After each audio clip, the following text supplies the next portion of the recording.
The casino floor smelled like expensive cigars and desperation, a combination I'd grown numb to after 6 months of serving champagne to people who wouldn't notice if I disappeared. The crystal glasses clinked on my tray as I weaved through the crowd, my cheap heels pinching with every step. Around me, slot machines chimed their false promises, while men in suits that cost more than my yearly rent laughed too loud, drank too much, and never once looked at my face. I was a ghost here. Invisible. Exactly what I needed to be. The Venetian's high roller section glittered like a different world, all black marble and gold accents, where the real money changed hands behind velvet ropes. I wasn't supposed to enter that section, but Marcus, the floor manager, had called in sick, and someone needed to deliver the Dom Perignon to table 7. My hands trembled slightly as I balanced the tray. Not from the weight, from the constant awareness that burned at the back of my neck, the feeling I'd carried for 3 months now, the sensation of being hunted. I pushed through the heavy curtain separating the sections, and the atmosphere changed immediately. Quieter, more dangerous. The carpet here was so thick it swallowed sound. Only 4 tables occupied this space, each surrounded by men who looked like they ate danger for breakfast. Table 7 sat in the corner, shadowed and separate from the rest. I didn't look at the occupants as I approached. Had learned long ago that eye contact invited attention I couldn't afford. But I felt their presence like a physical weight. 3 men, maybe 4. The kind of stillness that preceded violence. "Your champagne, gentlemen," I murmured, setting the bottle down with practiced efficiency. My voice came out steadier than I felt. That's when I smelled it. Sandalwood and something darker, like smoke and forbidden promises. Different from the cloying cologne that saturated the rest of the casino. This was subtle, expensive, controlled. Leave it. The voice rolled over me like thunder before a storm, deep, accented with something European I couldn't place. Not a request, a command that expected obedience. I nodded, keeping my eyes down, and turned to leave. Wait. I froze. Every instinct screamed at me to run, but my feet had grown roots in that plush carpet. Look at me. Slowly, against every survival instinct I possessed, I raised my eyes. The man at the head of the table wasn't what I expected. Younger than his voice suggested, maybe late 30s, with dark hair swept back from a face that could have been carved from marble, sharp cheekbones, a jaw that could cut glass, and eyes so dark they looked black in the low light. He wore a 3-piece suit that probably cost more than my car, back when I'd had a car, tailored so perfectly it looked like a second skin. But it wasn't his appearance that stole my breath. It was the way everyone else at the table had gone absolutely still, like prey animals sensing a predator's interest had shifted. He studied me with the intensity of someone cataloging every detail. My faded uniform, my scuffed shoes, the slight bruise on my wrist I'd tried to cover with makeup. Those black eyes missed nothing. "What's your name?" he asked, his accent curling around the words like smoke. "Emma," I whispered, then immediately cursed myself. Never give your real name. That had been rule number 1. One corner of his mouth lifted, not quite a smile, but close. "Emma." He tasted my name like expensive wine. "You're new." It wasn't a question, but I answered anyway. 6 months. "Interesting." He leaned back in his chair, and I noticed for the first time the man standing behind him, massive, built like a brick wall, with a bulge under his jacket that could only be a weapon. "You may go, Emma." I didn't need to be told twice. I turned and walked, not ran, though everything in me wanted to, back through the curtain, my heart hammering so hard I could feel it in my throat. The rest of my shift passed in a blur. I kept my head down, delivered drinks, collected empty glasses, and tried to forget those dark eyes that had seen too much. But every time I entered the main floor, I felt that gaze tracking me, even though I never looked back toward table 7. At 2 a.m., I clocked out and changed in the employee locker room, pulling on my jeans and the oversized hoodie that hid my frame. The parking garage was 3 levels down, poorly lit and echoing with every footstep. I clutched my keys between my fingers, the only weapon I had. My studio apartment was 40 minutes away by bus, 40 minutes of looking over my shoulder, of jumping at shadows, of praying that tonight wasn't the night he found me. I pushed through the casino's employee exit into the parking garage's stale air and stopped dead. A man leaned against the concrete pillar directly in my path, tall, lean, with sandy hair and a smile that had once made me feel safe. Now it just made me sick. "Hello, baby," Derek said, pushing off the pillar. "Miss me?" My blood turned to ice. 3 months.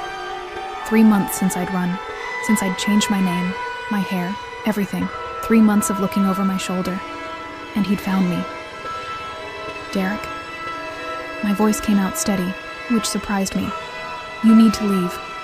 He laughed, that familiar sound that used to make me laugh too, before I'd learned what his hands could do. "That's not very friendly, Emma. Or should I call you Sarah? Or was it Jessica last month?" He took a step closer. "You've been hard to track down. Cost me a lot of money, actually." I backed up, but my shoulders hit the door I'd just exited. "I don't have your money. I never did." "Oh, I know exactly where my money is." Another step. Close enough now that I could smell the whiskey on his breath. "But that's not why I'm here, see? You embarrassed me, baby. Made me look stupid in front of people I owe. And now I need to bring you back to fix that." "I'm not going anywhere with you." His hand shot out, grabbing my wrist. The same one he'd twisted last time, the bruise still fading. I gasped at the pressure, at the pain that brought back memories I'd tried to bury. "You don't get to decide. Is there a problem here?" The voice came from behind Derek, and he spun around, dropping my wrist. 3 men had emerged from the shadows near a black Mercedes SUV I hadn't noticed before. The one who'd spoken stood in the center, the massive man from table 7, the one with the gun. But flanking him were 2 others equally imposing, all wearing dark suits and expressions that promised violence. And behind them, walking forward with the casual confidence of someone who owned everything he surveyed, was the man from table 7. He'd removed his jacket, his white shirt practically glowing in the garage's dim light. His sleeves were rolled up to his elbows, revealing forearms corded with muscle, and I noticed with a strange detachment what looked like the edge of a tattoo. "The lady appears uncomfortable," he said, those black eyes fixed on Derek with the intensity of a predator selecting its prey. Derek straightened, trying to match that confidence and failing spectacularly. "This is a private conversation, friend. Between me and my girlfriend." "I'm not..." I started, but the man from table 7 raised one hand slightly, silencing me without even looking my way. "I don't think I asked you a question," he said to Derek, his voice soft. Dangerously soft. "I made an observation. The lady appears uncomfortable." He took one step forward, just one. But Derek stumbled back like he'd been shoved. "So, let me ask you now. Is there a problem here?" Derek's bravado crumbled. I saw it happen in real time, the way he recognized something in this man that I'd only sensed. Real danger. Not the cowardly violence of hitting someone weaker, but the controlled lethality of someone who'd done worse and would do it again without losing sleep. "No problem," Derek muttered, "just leaving." "Smart man." The words dripped with contempt. Derek fled. Actually ran across the parking garage like the devil himself was chasing him, and maybe he was. Silence fell, broken only by the hum of fluorescent lights and my ragged breathing. The man from table 7 finally looked at me, and I saw something flicker in those dark eyes. Calculation, interest, something else I couldn't name. "Are you hurt?" he asked. I shook my head, not trusting my voice. He studied me for a long moment, then nodded to one of his men, who immediately produced a business card from thin air.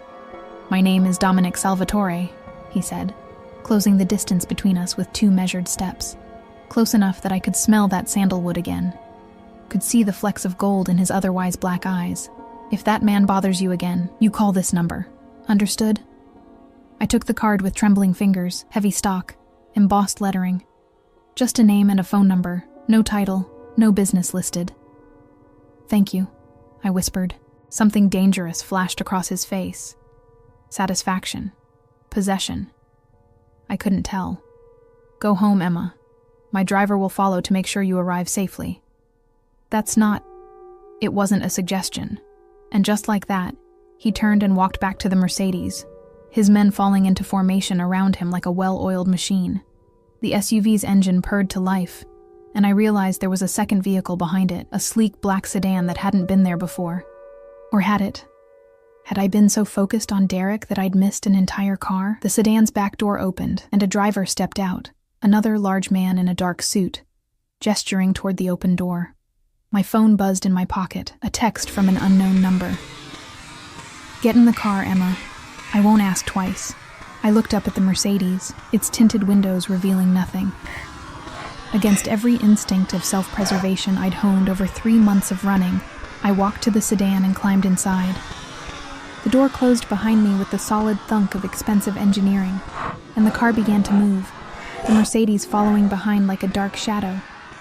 I had escaped one danger tonight, but looking at that business card in my hand, at the name embossed in black ink, I had the sinking feeling I'd just walked straight into another. The sedan's leather seats smelled new, expensive, nothing like the cracked vinyl of the buses I'd grown accustomed to. I sat rigid against the door, watching the city lights blur past tinted windows so dark I wondered if anyone could see in. Or out. The driver hadn't spoken a single word. He navigated the streets with practiced efficiency, his eyes occasionally flicking to the rearview mirror where I caught glimpses of the Mercedes following at a precise distance. Always there. Always watching. My studio apartment building looked even more pathetic than usual when we pulled up. A converted warehouse in a neighborhood where sirens were the soundtrack, and broken glass glittered on sidewalks like deadly diamonds. I'd paid 3 months in advance with cash, no questions asked, because places like this didn't ask questions. The driver got out, opened my door before I could reach for the handle. Up close, I could see the earpiece curled against his skull, the way his jacket hung slightly heavy on one side. Armed.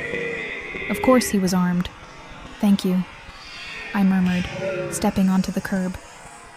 He nodded once, waited until I'd entered the building's security door, which had stopped locking properly 2 weeks ago, then returned to the sedan. Both vehicles idled at the curb as I climbed the stairs to the 3rd floor, my footsteps echoing in the stairwell that reeked of stale cigarettes and defeat. Only when I'd locked my apartment door, all 3 locks, plus the chain, did I hear the engines pull away.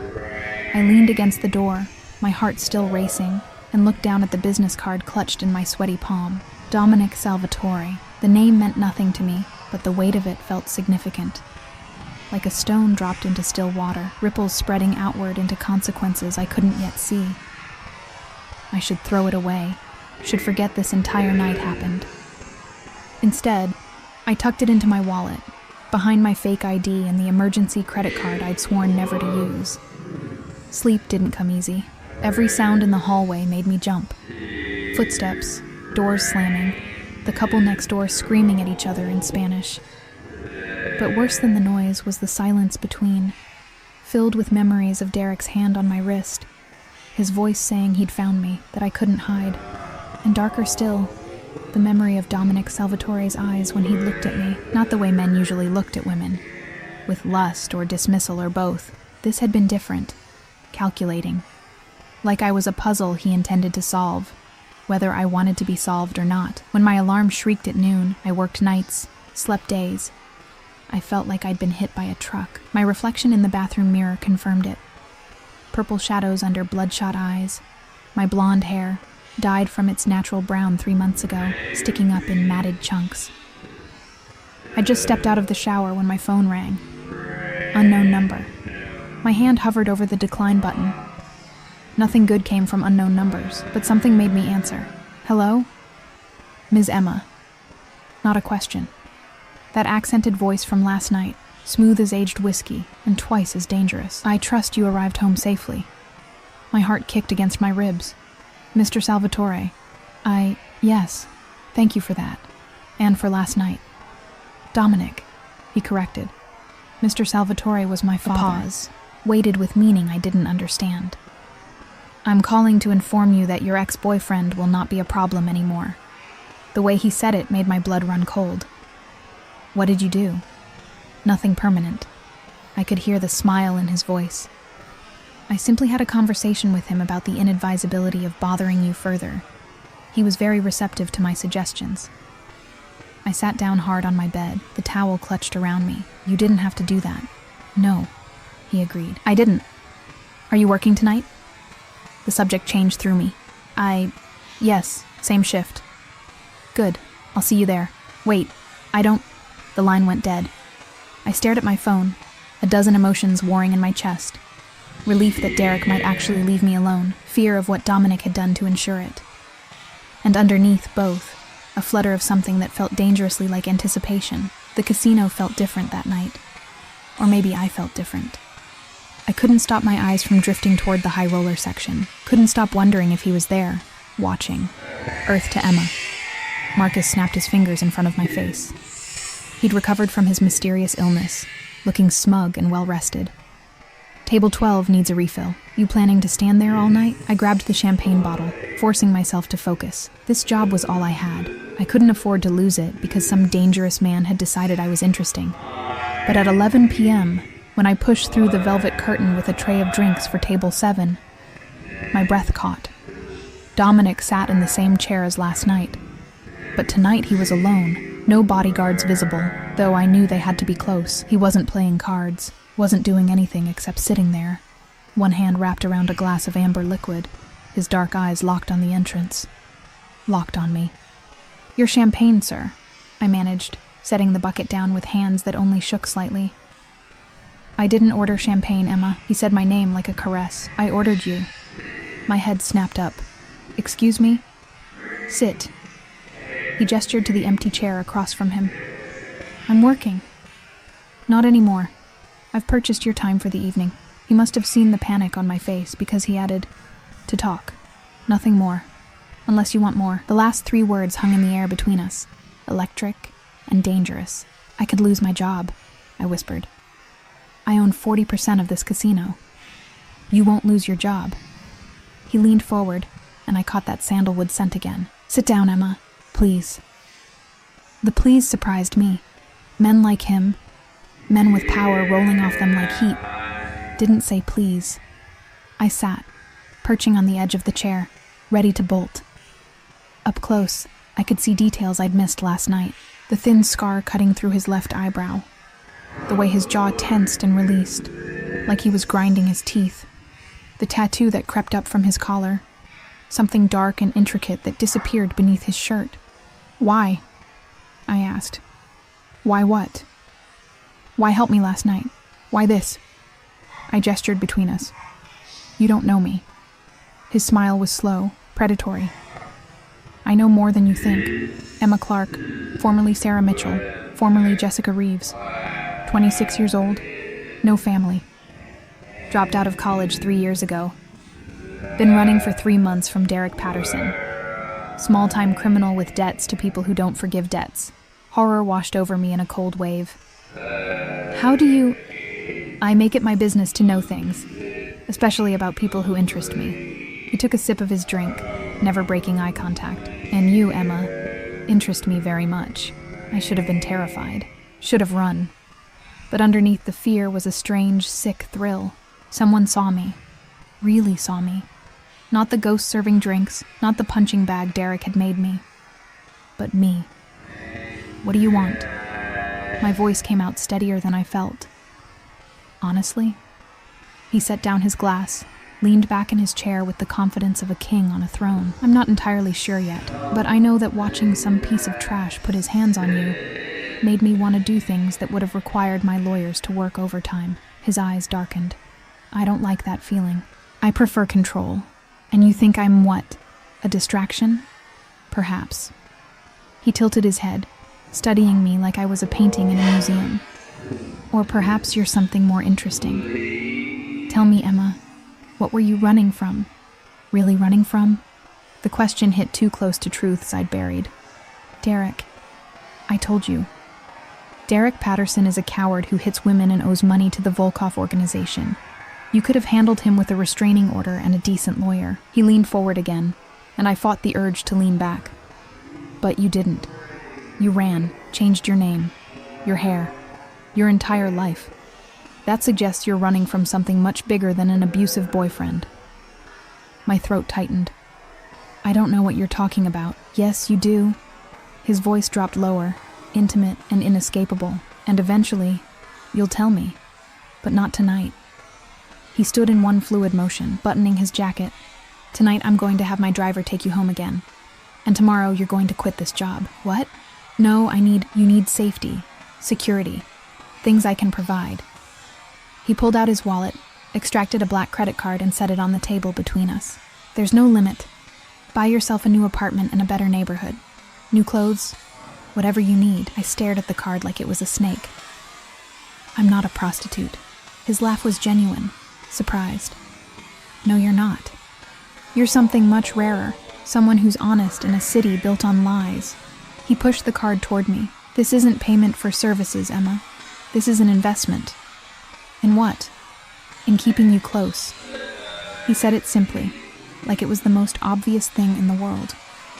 I don't know why yet, but I need you where I can see you, where I can protect you. I don't need protection. Derek would disagree. So would the 3 Volkov enforcers who were asking about you at the Blue Diamond Club last week. My blood froze. The Volkovs. Derek owed the Volkovs. Russian mob. The kind of people who didn't just hurt you. They erased you. Dominic watched my face, saw the fear, and nodded with grim satisfaction. Exactly. So you have 2 choices, Emma. You can keep running, keep hiding, and hope they don't find you before your luck runs out. He picked up the credit card, held it out to me. Or you can accept my protection. Let me handle the Volkovs, Derek, and anyone else who thinks they can touch what's mine. I'm not yours. Not yet. The certainty in those 2 words made my stomach flip. But you will be. I should have thrown the card in his face. Should have told him to go to hell. Instead, I took it. His smile was triumph and possession wrapped in satisfaction. Good girl. My driver is waiting downstairs. Go home, Emma. Pack your things. Tomorrow, someone will come to help you find a new place. He turned to leave, then paused. Oh, and Emma, don't run. I'm much better at hunting than Derek ever was. It wasn't a threat. It was a promise. I sat alone at table 7 for a long moment, the credit card heavy in my hand, my heart hammering a rhythm that felt dangerously like surrender. When I finally stood and walked through the casino, I felt his eyes on me the entire way, invisible but omnipresent. I'd escaped Derek's cage only to walk willingly into another one. But this cage, I realized as the driver opened the sedan door, came with protection I desperately needed. The question was, what would Dominic Salvatore expect in return? The penthouse apartment overlooked the city like a throne overlooking a kingdom. Floor-to-ceiling windows revealing a glittering sprawl of lights that had once seemed magical, before I'd learned what darkness they could hide. This one has 3 bedrooms, 2.5 baths, full security system with panic buttons in every room. The real estate agent, Sophia, mid-40s, designer suit, cold efficiency, gestured around the space like she was presenting a prize. Mr. Salvatore specifically requested top-floor units with controlled access. I walked to the window, my reflection ghostly against the nighttime cityscape. 4 days had passed since Dominic had given me that credit card. 4 days of whiplash-inducing changes that left me dizzy and disoriented. The morning after our conversation, a woman named Marie had arrived at my studio apartment. Elegant, French, with eyes that assessed and cataloged everything. She'd taken one look at my meager possessions and declared we were starting from scratch. The shopping trip that followed had been surreal. Boutiques where assistants appeared with champagne and deference, where price tags didn't exist, and everything I hesitated over, Marie simply purchased. You must look the part, she'd said in her lilting accent. If you are to be under Mr. Salvatore's protection, you represent him. Appearance matters. I hadn't asked what part I was supposed to be playing. Now, standing in an apartment that cost more per month than I'd made in a year at the casino, I felt like an actress who'd wandered onto the wrong set. I'll take it, I heard myself say. Sophia's smile was professional, but knowing. She'd seen this before, young women being installed in expensive apartments by powerful men. The nature of the arrangement didn't concern her. Only the commission did. The paperwork took an hour. Dominic's name appeared nowhere on the lease. It was all handled through a property management company that apparently owned half the luxury buildings in the city. But when Sophia handed me the keys, she said, Mr. Salvatore has requested that you call him once you're settled. Of course he had. I moved in that afternoon, which took all of 15 minutes since I owned almost nothing. The furniture had been pre-selected. Modern, expensive, impersonal. Like a hotel room designed by someone with unlimited budget and no soul. By sunset, I was standing in my new kitchen, surrounded by marble countertops and appliances I didn't know how to use, feeling more lost than I had in the studio apartment with its broken heater and suspicious stains. My phone rang. Unknown number that I now recognized. "Hello, Dominic. You took the apartment." Satisfaction colored his voice. "Good. How do you feel?" "Like I'm living someone else's life." "You are." The old Emma would still be serving drinks and looking over her shoulder. "This Emma is safe." A pause. "Have you eaten?" No. My driver will pick you up in 30 minutes. We're having dinner." "That's not 30 minutes, Emma. Wear the black dress Marie purchased, the one with the high neck." He hung up before I could argue. I stood there. Anger and something else. Anticipation, fear, I couldn't distinguish anymore, warring in my chest. He was so certain I'd obey, so confident in his control over me. The infuriating part was that he was right. 29 minutes later, I stepped out of my building in the black dress that fit like it had been made for me. Probably because it had been. The sedan idled at the curb, the same driver as always. I'd learned his name was Anton, though he still never spoke. The restaurant was the kind of place I'd only seen in movies. Intimate, exclusive, where a hostess greeted Anton by name and led me through a dining room of quiet wealth to a private room in the back. Dominic stood when I entered, and I hated that my breath caught. He wore all black tonight. Shirt, slacks, even his tie was black silk that caught the candlelight. It should have made him look like he was attending a funeral. Instead, it made him look like sin personified. Emma. He moved around the table, took my hand, and pressed his lips to my knuckles in a gesture that felt European and old-fashioned, and made my skin burn. "You look exquisite. You're very controlling," I said, pulling my hand back. His smile was unapologetic. "Yes, sit." The table was set for two, crystal glasses already filled with wine so dark it looked like blood. The walls were soundproofed. I could tell by the quality of silence, the way noise from the main dining room disappeared completely when the door closed. We were utterly alone. "You're probably wondering why I invited you to dinner," Dominic said, settling into his chair with leonine grace. "You mean ordered me to dinner. Semantics." He lifted his wine glass in a mock toast. "I wanted to discuss your future." "My future is my own. Is it?" He took a sip, watching me over the rim. 3 days ago, the Volkov organization sent 2 men to your old apartment building. They asked about a blonde woman, showed your picture. Well, the picture from when you were Sarah Mitchell.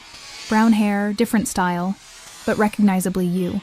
Ice flooded my veins. "How do you—" "Because I had men watching the building. They intercepted the Volkovs, had a conversation about territory and respect, and the matter was resolved." He set down his glass. "For now."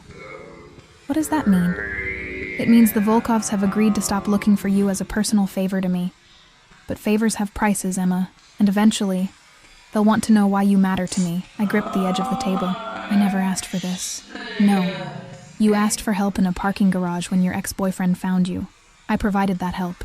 Everything else is consequence." He leaned forward, and the candlelight cast shadows across his face that made him look dangerous and beautiful and utterly inhuman.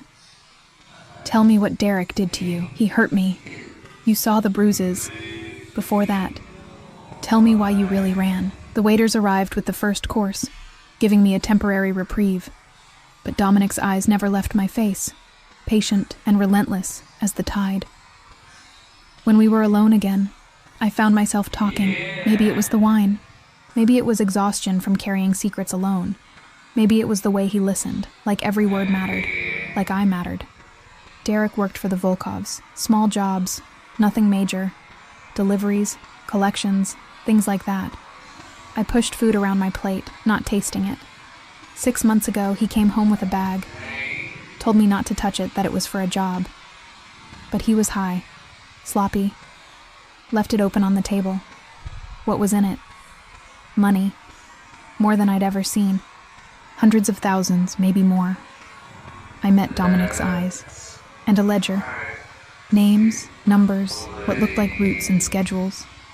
I didn't understand most of it, but I knew it was important.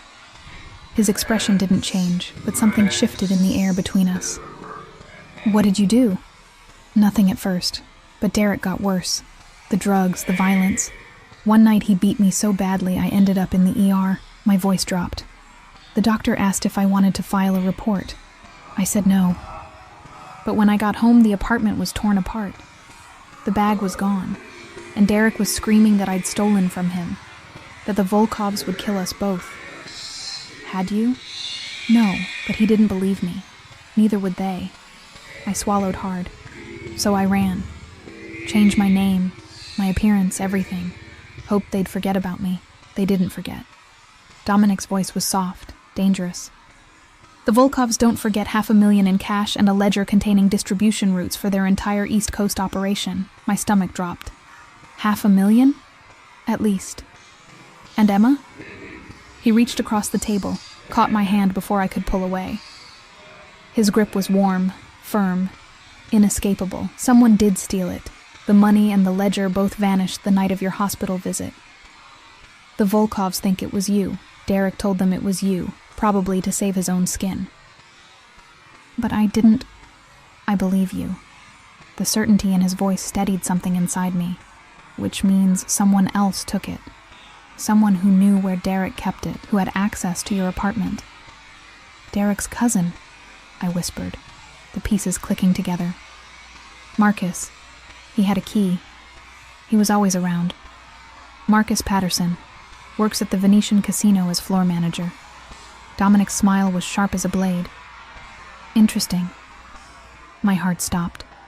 The casino where you've been working for 6 months. Yes. He released my hand, sat back. I wondered about that coincidence. Now I'm certain it wasn't one. The room spun. He knew I was there. He knew, and he, was watching me? More than watching. Waiting. Dominic signaled, and one of his men appeared from somewhere. Had he been there the whole time? And handed him a tablet. He turned it to face me. Security footage. The parking garage. The night Derek found me. Watch the timestamp. I did. Derek appeared at 10:47 p.m. But at 10:32, I watched Marcus walk through the garage, stop at Derek's car, and have a brief conversation through the window. He told Derek where to find you, I breathed. He's been telling the Volkovs where to find you too. For a price, I imagine. Dominic closed the tablet.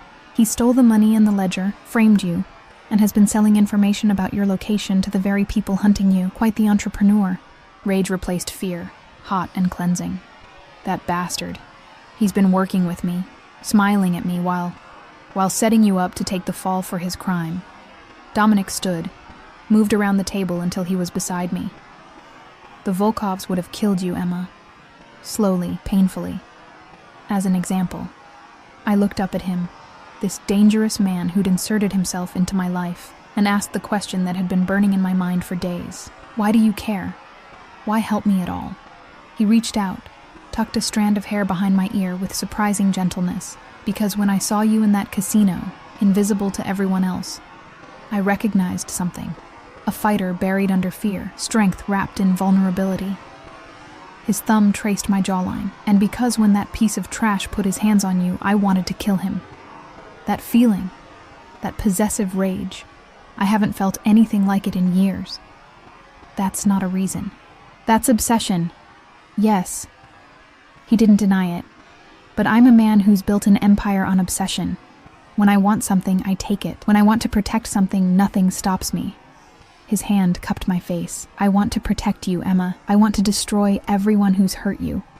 And I want you to stop running and start fighting back. How? His smile was predatory. By letting me teach you. By trusting me to handle Marcus, the Volkovs, and anyone else stupid enough to threaten what's mine. I'm not. You are.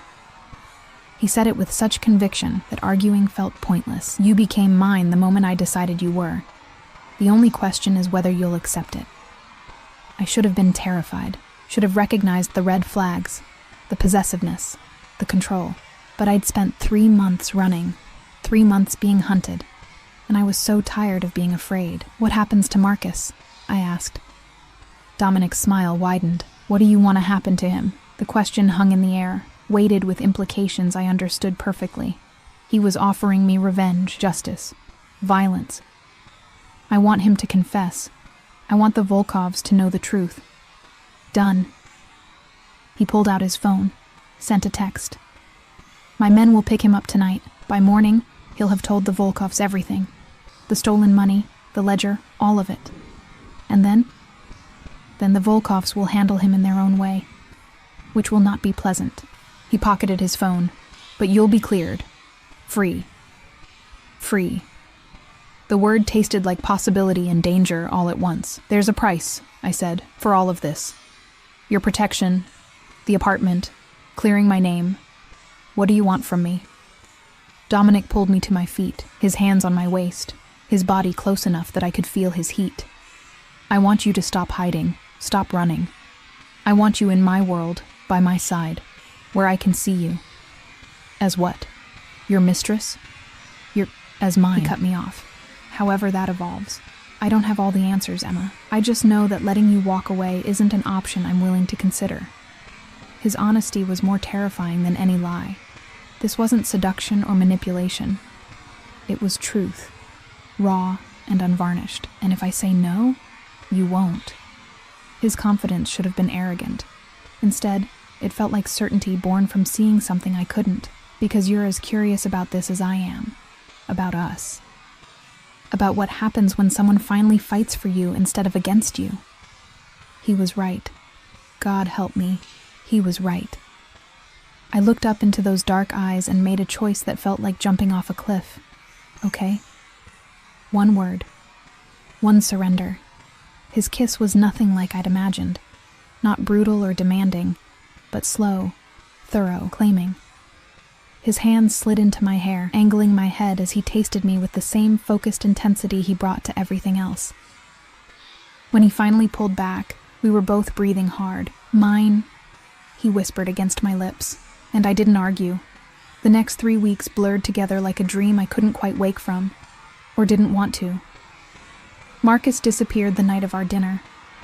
The official story was that he'd fled town after being caught skimming from the casino.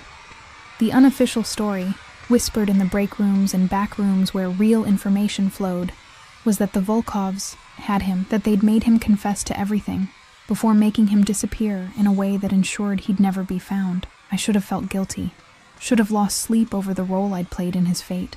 I didn't. The ledger and money mysteriously reappeared in a Volkov warehouse, delivered with an anonymous note detailing Marcus's theft and deception. Within 48 hours, the hunt for me ended. The price on my head evaporated like morning fog. I was free, except I wasn't. Not really. Dominic had been right about one thing. I'd stopped running. But I'd traded one form of captivity for another, gilded though it was. He called every morning at 8, sometimes to ask what I'd eaten for breakfast, sometimes just to hear my voice. His driver picked me up 3 evenings a week for dinners at exclusive restaurants where we were always seated in private rooms, always surrounded by the invisible presence of his security. I learned things about him in fragments, pieces of a puzzle he revealed slowly.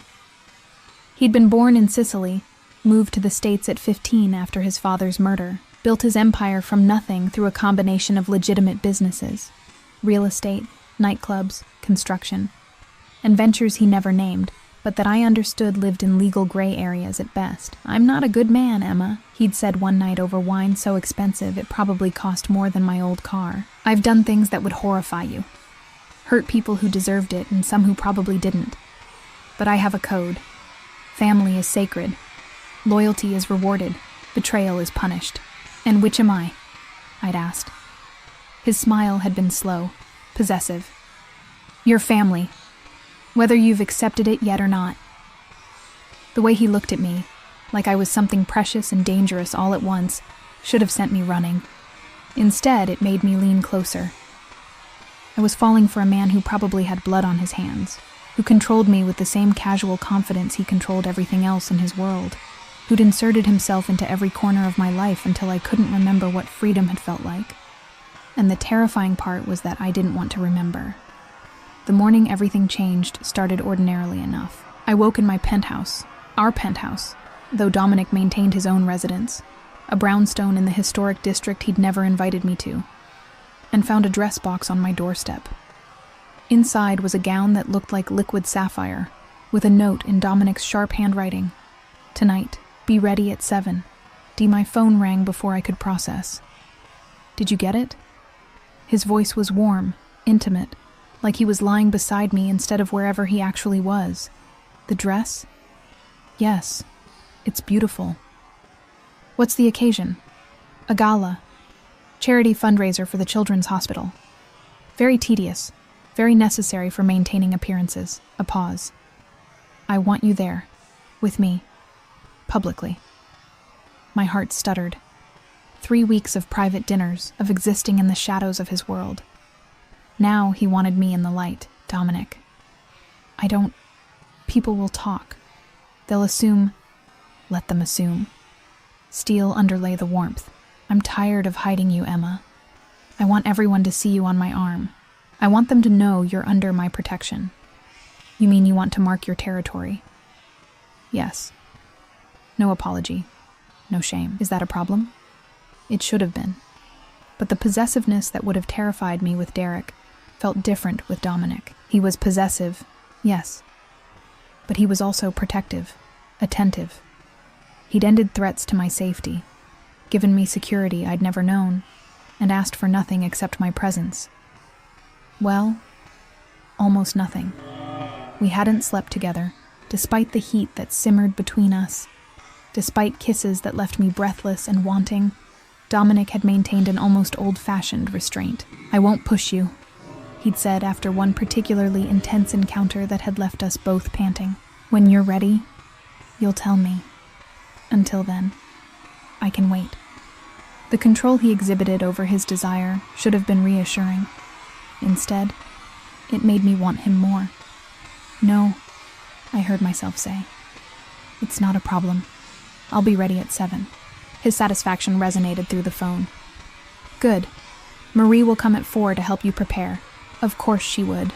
The gala was held at the Grandview Hotel's ballroom, all crystal chandeliers and marble columns, where people in designer gowns and tuxedos moved like schools of exotic fish. Old money rubbed shoulders with new money, while waiters circulated with champagne and canapes that cost more than most people's weekly groceries. I felt like an imposter in my sapphire gown, despite Marie's assurances that I looked perfect. Then Dominic arrived. He moved through the crowd like a shark through water. People parting instinctively, conversations pausing, eyes tracking his progress. His tuxedo was tailored to perfection, his hair swept back. And when his eyes found me across the room, everything else ceased to exist. "Bellissima," he murmured when he reached me, taking my hand and bringing it to his lips. "You outshine every woman here. You're biased." "I'm honest." He tucked my hand into the crook of his arm. "Come. There are people you should meet." The next hour was a masterclass in power dynamics. Dominic introduced me to mayor's aides, business moguls, society matrons who smiled with their mouths, while their eyes calculated my worth. To each, he presented me the same way. "This is Emma. She's with me." Simple, direct. A statement that brooked no questions. I watched how people reacted. The immediate deference, the careful politeness, the way they treated me with respect that had nothing to do with who I was, and everything to do with whose arm I held. "They're afraid of you," I whispered during a lull. "Good." Dominic's hand settled at the small of my back, possessive and warm. Fear breeds respect. Respect ensures cooperation. That's a lonely way to live. His eyes found mine, something vulnerable flickering in their depths. It was. "Before you." Before I could respond, a woman's voice cut through the crowd like a blade. "Dominic, how unexpected to see you here," we turned. The woman approaching was stunning, tall, willowy, with raven hair, and features so perfect they looked sculpted. Her red gown clung to her curves like sin, and she moved with the confidence of someone who'd never been told no. But it was the way Dominic's entire body tensed that made my stomach drop. "Isabella." His voice was ice. "I thought you were in Milan." I was. Business brought me back. Her eyes slid to me, assessing and dismissing in one glance. Who's your little friend? The condescension in little made my jaw clench. Emma Clark, I said, before Dominic could answer. And you are? Her smile was serpentine. Isabella Russo, Dominic's fiancée. The world tilted. Ex-fiancée, Dominic corrected, his voice dangerously soft. We haven't been engaged for 2 years, Isabella. Don't embarrass yourself. Details. She waved a manicured hand. Our families have been allied for generations, darling. A temporary separation doesn't change that. Her eyes returned to me, sharpening. Though I see you've been amusing yourself with... what exactly? A cocktail waitress? How charmingly democratic of you. Heat flooded my face. She'd done her research. Of course she had. Dominic's hand tightened on my waist. Watch your tone, Isabella. Emma is under my protection. Disrespecting her disrespects me. Your protection? Isabella laughed, the sound brittle. Is that what you're calling it? How long before she joins the parade of others who've warmed your bed and then been discarded? That's enough. Dominic's voice could have cut glass. But the damage was done. The seed of doubt had been planted, and from the satisfaction in Isabella's eyes, she knew it. Excuse me, I murmured, pulling away from Dominic's grip. I need some air. Emma. I didn't wait to hear the rest. I moved through the crowd blindly, pushing through French doors onto a terrace that overlooked the city. The cool night air hit my overheated skin like a slap. How many others? Isabella's words echoed. How long before she's discarded? I'd been so focused on running from my past that I hadn't stopped to question Dominic's, hadn't asked about the parade of women who must have existed before me. Men who looked like him, who wielded power like him, didn't stay alone. She's lying. I jumped. Dominic had followed me out, silent as a shadow. Is she? I turned to face him. Have there been others? Yes. He didn't lie. I appreciated that, even as it hurt. I'm 38 years old, Emma. Of course there have been others, but none of them were you. That's not an answer. It's the only answer that matters. He moved closer, and I held my ground. Isabella and I were engaged 3 years ago. An arrangement between families meant to strengthen alliances. I broke it off because I couldn't stomach the idea of marrying someone I didn't love, who didn't love me. She's been bitter about it ever since. And the others? The parade she mentioned. His jaw tightened. Brief, meaningless, transactions disguised as relationships. He reached for me, and this time I didn't pull away. You're not a transaction, Emma. You're not a distraction or an amusement. You're... What? I challenged. What am I to you, Dominic? Really? Because 3 weeks ago, I was nobody. A cocktail waitress running from her past. Now I'm in a penthouse, wearing designer gowns, being paraded in front of high society like someone who belongs here, he interrupted. Like someone who belongs with me. Why? The question burst out. Why me? You could have anyone. Women like Isabella, who understand your world, who come from your world. Why choose a broken cocktail waitress you met by chance? It wasn't chance.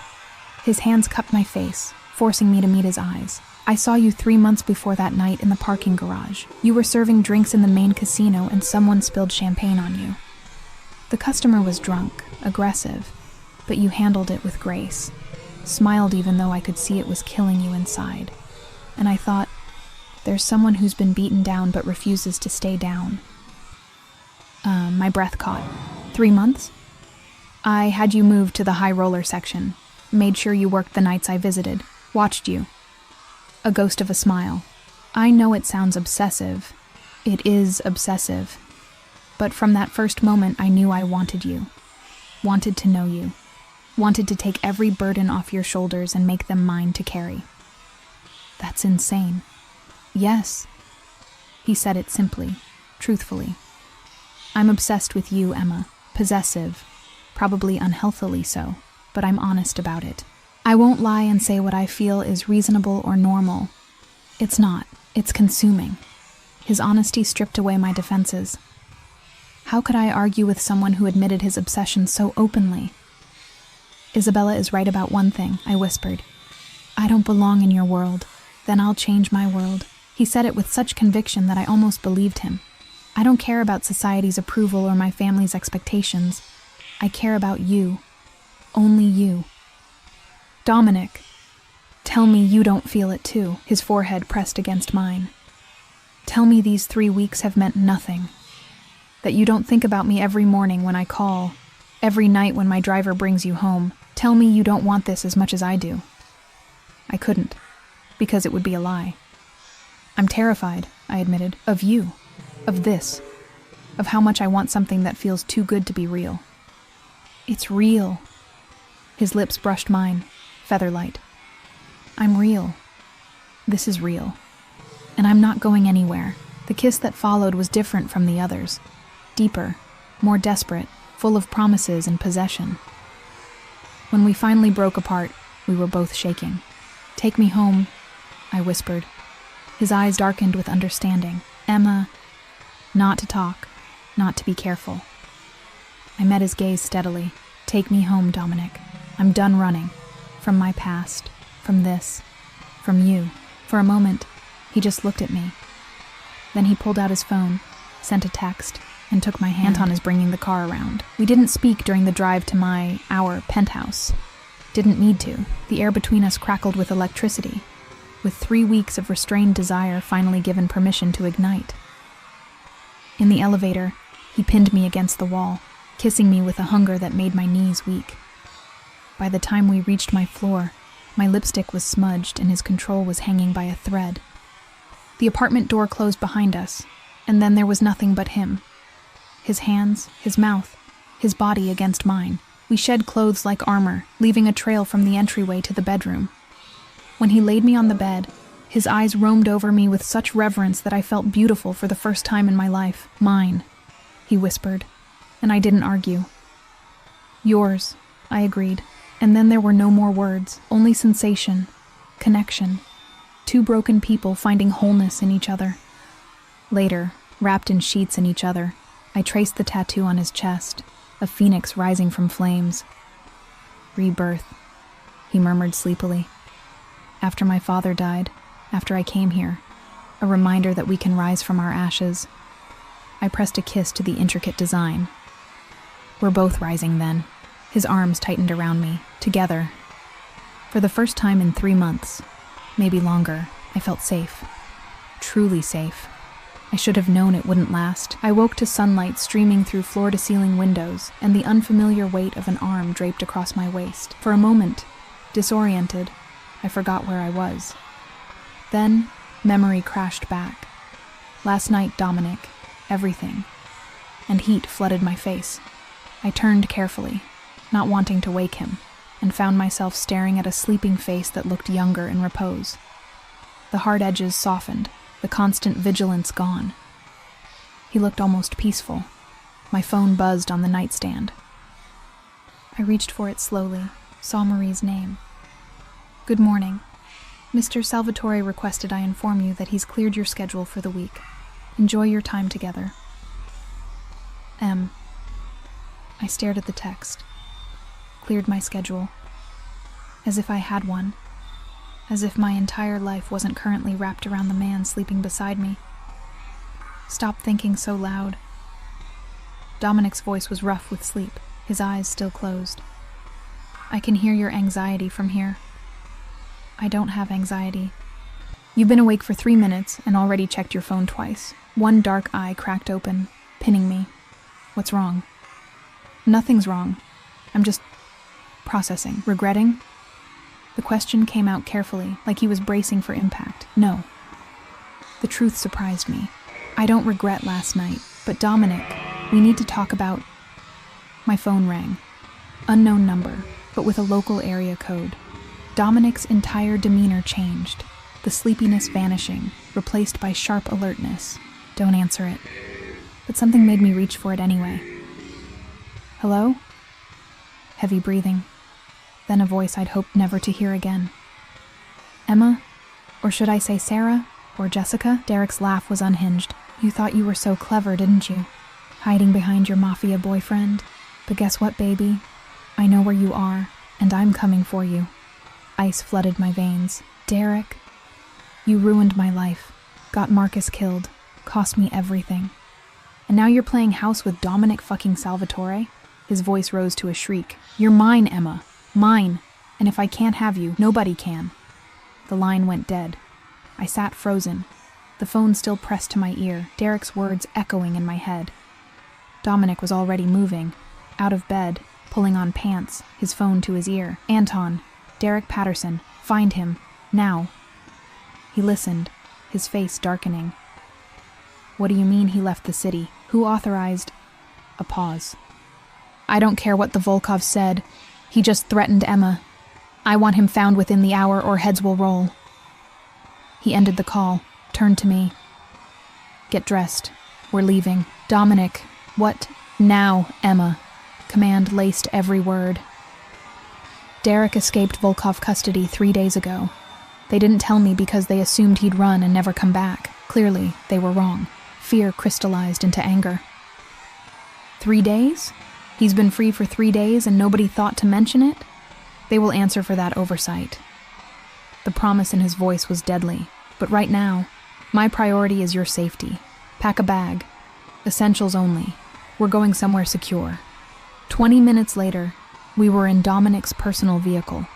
Not the sedan, but a black Range Rover with bulletproof glass and armor plating I could feel in the weight of the doors. Anton drove while another guard I didn't recognize sat in the passenger seat, both men bristling with weapons they didn't bother to hide. Where are we going? I asked as the city blurred past. My home. The brownstone. Dominic's hand found mine, squeezed. It's a fortress. Derek won't get within a block of it. You said you'd handle him. You said, I will. His voice was ice over fury. The Volkovs fucked up. They let him escape, didn't inform me. That breach of our agreement will have consequences. But first, I need you safe. The brownstone was in the historic district, a 4-story building that looked elegant and unassuming from the outside. But as we approached, I noticed the cameras, the reinforced gates, the way the neighboring buildings seemed to house men who watched our arrival with professional interest. Inside was another world, old-world elegance mixed with modern security. Marble floors, antique furniture, and artwork that probably belonged in museums. But also steel doors, panic rooms, and technology that monitored every entrance. Master bedroom is on the 3rd floor, Dominic said, guiding me upstairs. You'll stay there. Don't leave this building without me or a minimum of 3 guards. Understood? Dominic, this is insane. Derek is one unstable ex-boyfriend, not an army. Derek is an unstable man with nothing to lose and a vendetta against you. He cupped my face, forced me to meet his eyes. I've seen what desperate men do, Emma. I won't risk you. Not ever. The fear in his eyes, real fear, maybe the first time I'd seen it, silenced my protests. The rest of the day passed in tense waiting. Dominic made calls in his study. I could hear his voice rising, the fury barely contained as he tore into the Volkovs for their incompetence. Guards came and went, reporting in hushed tones. By evening, there was still no sign of Derek. He's toying with us, I said from where I sat curled on Dominic's leather couch, watching the sun set over the city. Making us wait. Making me afraid. He's succeeding. Dominic poured himself a scotch, his 3rd in an hour. But his window is closing. Every hour that passes, more of my men flood the streets. Every contact I have is looking for him. He can't hide forever. Unless he doesn't want to hide. The thought crystallized as I spoke it. Unless he wants to be found. Wants the confrontation. Dominic went very still. What are you suggesting? I'm suggesting we stop waiting for him to come to us. We draw him out. Use me as bait. Absolutely not. Dominic. No. He slammed his glass down hard enough that I flinched. I won't use you as bait. I won't put you in danger. That's final. I'm already in danger. I stood, anger overriding fear. He knows where I live. He has my number. He's out there somewhere, watching, planning. At least this way, we control when and where, and if something goes wrong, if he gets to you before my men can stop him. Dominic crossed to me, gripped my shoulders.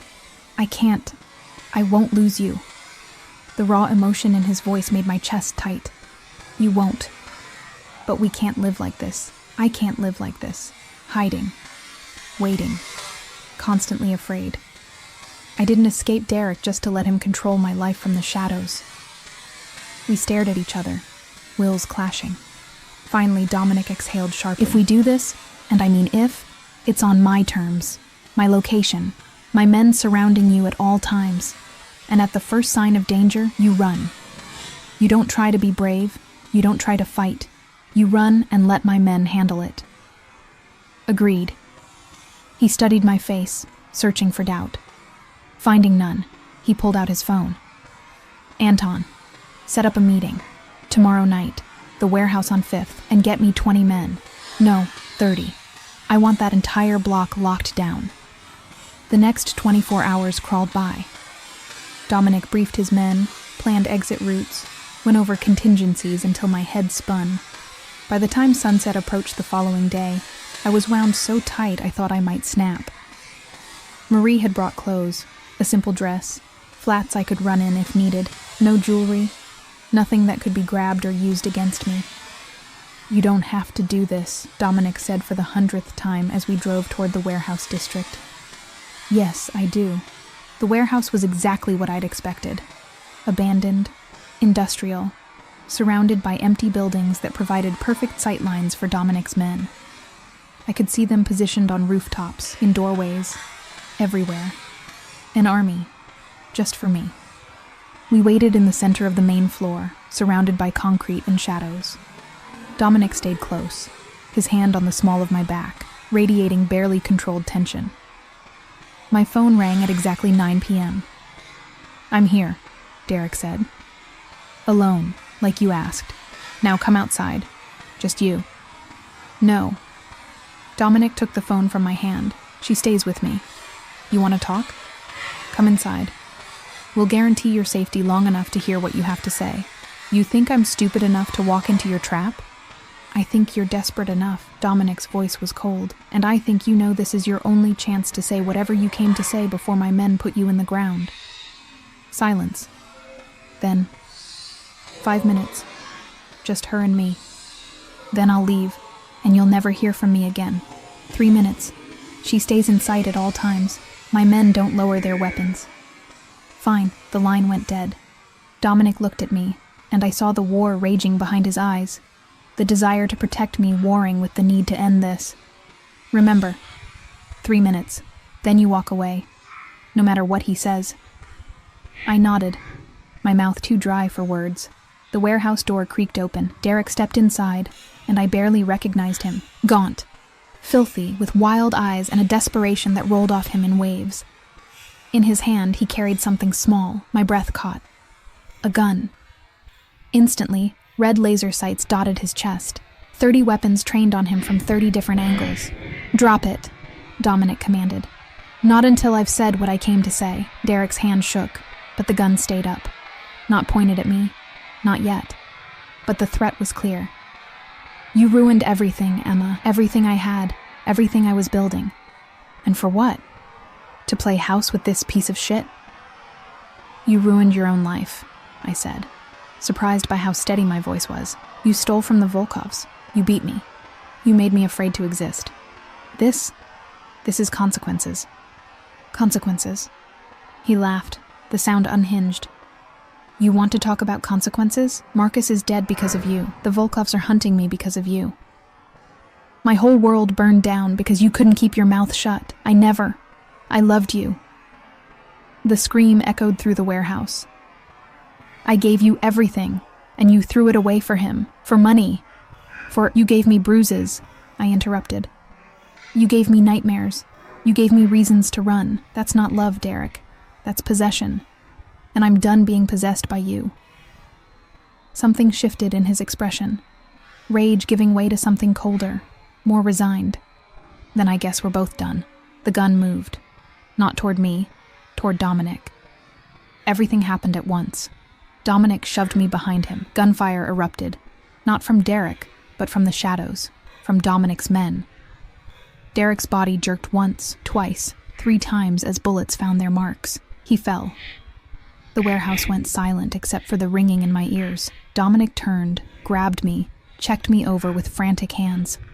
"Are you hurt? Emma, are you—" "I'm fine." The words came out numb. "Is he dead?" Dominic pulled me against his chest, his heart hammering beneath my ear. "It's over. He's gone. You're safe." I should have felt relief, should have felt something other than the strange emptiness that filled me. Derek was dead. The threat was gone. I was free. So why did I feel like I'd just traded one cage for another? 3 months later, I stood in the brownstones' kitchen, sunlight streaming through windows that overlooked a private garden, and listened to Dominic argue with someone on the phone in rapid Italian, his mother, from the sounds of it. Something about meeting me, about propriety, about when he planned to make things official. 3 months since Derek's death. 3 months of living in Dominic's home, in his world, in his shadow. 3 months of safety and security, and a love so intense it sometimes felt like drowning. But also, 3 months of learning who he really was. Not just the dangerous man who'd saved me, but the man who woke with nightmares he wouldn't discuss, who carried the weight of an empire on his shoulders and never let anyone see him falter, who loved with the same intensity he did everything else, completely, possessively, without reservation. The Volkovs had apologized for Derek's escape, had offered compensation that Dominic refused. "Keep your money," he'd told them. "Just remember that Emma Clark is off limits. Forever." They'd agreed. They hadn't had a choice. Isabella had returned to Milan, but not before one final visit where she'd looked at me with something that might have been respect. "You're stronger than I thought," she'd said. "Maybe you can handle him after all." I still wasn't sure I could, but I was trying. "Mama, yes, she's wonderful," Dominic was saying now, switching to English. "Yes, I'm serious. No, I'm not rushing into anything." He paused, listened, then laughed. "Fine. Christmas. You can meet her at Christmas. Ti amo." He ended the call, turned to find me watching from the doorway. "Your mother wants to meet me. My mother wants to know when I'm making an honest woman of you." He crossed to me, pulled me into his arms. I told her we're taking our time, that we've both earned the right to figure this out at our own pace. And what did she say? That I'm an idiot if I let you get away. He kissed my forehead. She's not wrong. I looked up at him. This complicated, dangerous, devoted man who'd turned my life upside down. "I'm not going anywhere. Promise?" "Promise." And I meant it. The nightmares still came sometimes. Derek's face, the gun, the sound of gunfire. But now when I woke gasping, Dominic was there, solid and real, anchoring me to the present. I'd stopped running, stopped hiding. I had a new name now. Not Emma Clark, not Sarah Mitchell, but just Emma Salvatore in the whispers that followed us through high society. We weren't married, weren't even engaged. But in every way that mattered, I was his and he was mine. "What are you thinking?" he asked, tilting my chin up to meet his eyes. That 3 months ago I was a cocktail waitress being hunted by my ex-boyfriend and the Russian mob. And now I'm standing in a multi-million-dollar brownstone, being kissed by a man who literally killed for me. Would you change it? The question was serious, vulnerable. If you could go back knowing everything, would you change it? I thought about it, really thought about it, about the fear, the violence, the way Dominic had inserted himself into my life with the subtlety of a hurricane, about the control he exerted, the possessiveness, the way he'd made me his without asking permission. I thought about who I'd been, broken, running, afraid to exist, and who I was now, stronger, protected, loved with an intensity that still took my breath away. "No," I said finally. "I wouldn't change a thing." His smile was brilliant, boyish, everything his dangerous reputation wasn't. "Good, because I have something for you." He pulled a small box from his pocket. Not a ring box. Longer, flatter. Inside was a key. Platinum, engraved with words in Italian. "What does it say?" I asked. "La mia casa è la tua casa." My home is your home. He took the key, pressed it into my palm. "This isn't a proposal, Emma. I won't rush you into something you're not ready for. But this is a promise. Everything I have, everything I am, it's yours, for as long as you want it." Tears pricked my eyes. Dominic, you saved me too, you know. His voice was rough. Emotions, building an empire with no one to share it with. Then I saw you, invisible to everyone else, but glowing like a fucking star to me. And I knew you were going to change everything. I didn't do anything. You existed. He said it simply. You survived. You fought back when you had every reason to give up. You're the strongest person I know, Emma. And I'm honored that you chose to stop running with me. I stood on my toes, kissed him with everything I had. Gratitude, love, promise. When we broke apart, we were both smiling. So, I said, fingering the key, does this mean I can finally rearrange your terrible furniture?